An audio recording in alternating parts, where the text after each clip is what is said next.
Assalamualaikum warahmatullahi wabarakatuh. Selamat siang semuanya. Saya Sigit Irina Kenanti dari Prodi Pendidikan Ekonomi Koperasi akan menjelaskan materi terkait permasalahan pendidikan dan solusinya.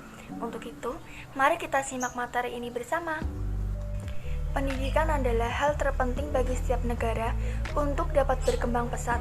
Negara yang hebat akan menempatkan pendidikan sebagai prioritas pertamanya. Karena dengan pendidikan, kemiskinan pada rakyat di negara tersebut akan dapat tergantikan menjadi kesejahteraan. Bagaimanapun dalam perkembangannya, pendidikan di Indonesia senantiasa harus menghadapi beberapa masalah di setiap tahapnya. Di dalam masalah pemerataan pendidikan mencakup dua aspek penting, yaitu equality dan equity.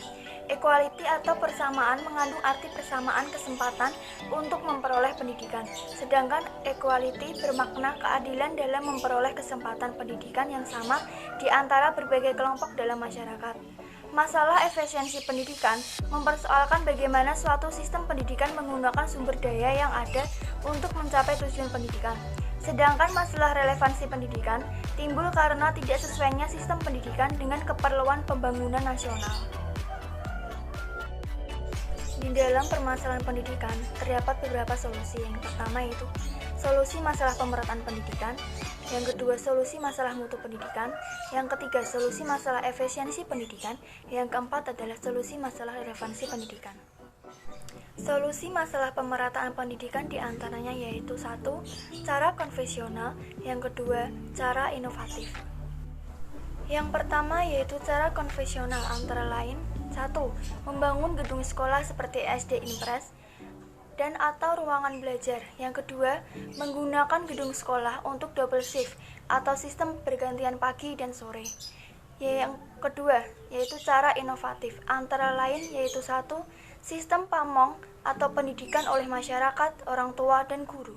Yang kedua, SD kecil pada daerah terpencil. Yang ketiga, sistem guru kunjung. Yang keempat, SMP terbuka atau ISOSA dalam artian in school out of school approach. Yang kelima, kejar paket A dan B. Yang terakhir yaitu belajar jarak jauh seperti universitas terbuka. Yang kedua yaitu solusi masalah mutu pendidikan.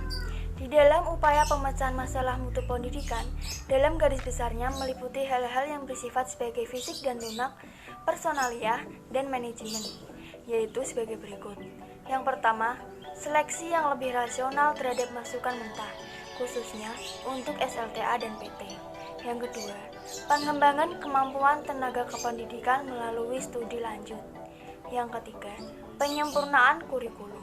Yang keempat, pengembangan prasarana yang menciptakan lingkungan yang tentram untuk belajar. Yang kelima, penyempurnaan sarana belajar seperti buku paket, media pembelajaran. Yang keenam, peningkatan administrasi manajemen, khususnya yang mengenai anggaran. Yang ketujuh, kegiatan pengendalian mutu. Yang ketiga adalah solusi masalah efisiensi pendidikan. Di antaranya, yang pertama, pendidikan efektif perlu ditingkatkan secara terprogram. Yang kedua, pengadaan dan pendistribusian sarana pembelajaran harus dibarengi dengan pembekalan kemampuan, sikap, dan keterampilan calon pemakai, serta harus dilandasi dengan konsep yang jelas.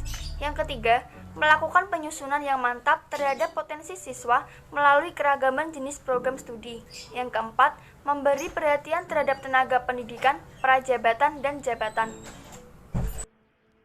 Yang terakhir yaitu solusi masalah relevansi pendidikan. Di antaranya, yang pertama, meningkatkan kualitas tenaga pendidik.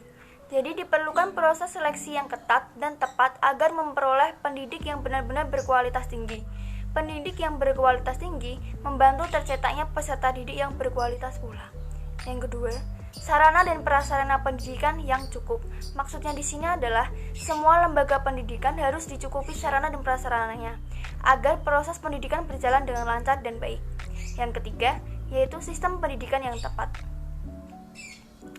Maksud di sini adalah yaitu bisa dikatakan kurikulum 2013 yang sedang berlangsung di beberapa sekolah harus dilanjutkan dan dikembangkan lagi.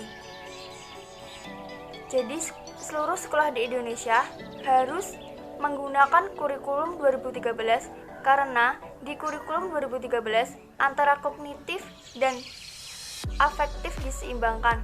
Hal ini akan membantu meningkatkan kualitas peserta didik. Yang keempat, tujuan dari pendidikan yaitu menghasilkan lulusan yang sesuai dengan kebutuhan masyarakat, diganti dengan menghasilkan lulusan yang sesuai dengan perkembangan zaman dan pembangunan. Dari materi yang telah saya paparkan mengenai permasalahan pendidikan dan solusinya, dapat kita simpulkan bahwa adanya masalah pendidikan di Indonesia yang mengenai seperti masalah pemerataan pendidikan, mutu pendidikan, efisiensi pendidikan, dan masalah relevansi pendidikan. Untuk itu, kita harus menemukan solusi untuk masalah pokok pendidikan di Indonesia ini, agar terwujud sistem pendidikan yang memadai sarana dan prasarannya, sehingga dapat teratasi masalah pendidikan di Indonesia.